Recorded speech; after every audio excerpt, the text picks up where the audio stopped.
என்ன நம்பி உன் பிள்ளைய கொடு. Trust me, give your child. இயேசு பேர்ல சொல்றேன். I am telling you in the name of Jesus. கடன் வாங்குறதுக்கும் ஏமாத்துறதுக்கு தான் கை நீட்டுறோம். We are extending our hand. அந்த நாமத்தை வீணாய் பிரயோஜனப்படுத்த கூடாது வசனம் சொல்லப்பட்டிருக்கு. The word says, do not. விசுவாசத்துல சொல்லு. By faith you declare his name. Hallelujah. Hallelujah. அரிசி குண்டாவை பார்த்துட்டு சொல்லு, காலியான அரிசி பார்த்துட்டு நிரம்பி வழியட்டும் இயேசு நாமத்துல சொல்லி பாரு. Just said to the rice packet. இன்னும் 2 நாள் தான் கேஸ் இருக்கும்.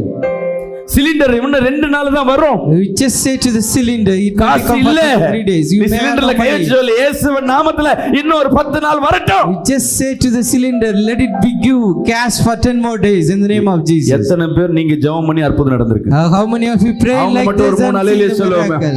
ஹalleluya. ஏய் நெஞ்சில வச்சு சொல்லுங்க. Just place the hand on heart and say, நான் இனிமேட்டு முயற்சி பண்ண போறேன். I wanted to take effort. என் வாழ்க்கையை நான் தேட